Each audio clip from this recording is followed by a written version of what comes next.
मैं अपने बच्चे की हर ख्वाहिश पूरी करता हूँ। आप बड़ी ज़्यादती करते हैं हर ख्वाहिश पूरी करके। आपके बच्चे को सब्र करना नहीं आएगा।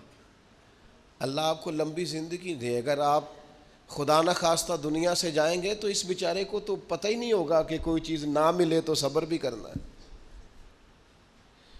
आप जुल्म कर रहे हैं ये कह के कि मैं हर ख्वाहिश, तू कुछ ख्वाहिशें पूरी ना कर ताकि इसे जीना भी आए, इसे सब्र करना भी आए, इसे ठहरना भी आए। हज़रत उमर रज़ी अल्लाह ताला अन्हो का बेटा ज़्यादा माल कमा के लाया था, तिजारत पे गया तो फरमाया तेरे साथी तो थोड़ा कमा के लाए हैं, तू कैसे ज़्यादा कमा लाया? बस हुजूर फजल हो गया।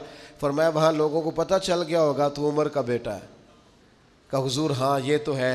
फरमाया जितना नफ़ा बाकी लोगों को हुआ उतना रख ले, और बाकी चूँकि तूने बाप का नाम इस्तेमाल किया है वो मुझे दे, वो मैं माले गनीमत में जमा करता हूँ।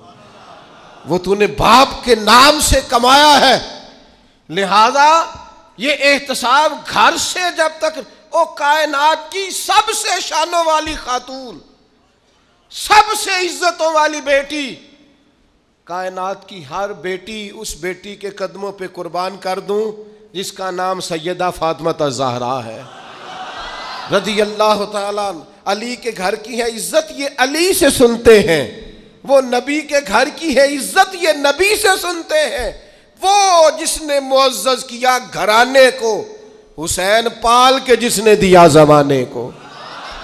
हज़रत फ़ातिमा, नबी करीम जनाब फ़ातिमा रज़ी अल्लाह ताला अन्हा के घर तशरीफ़ ले गए तो उन्होंने दीवारों पर पर्दे लटकाए हुए थे और मुनक्कश पर्दे थे, नक्शो निगार बने हुए थे। सरकार ने कदम अंदर रखा, हुजूर बाहर आ गए।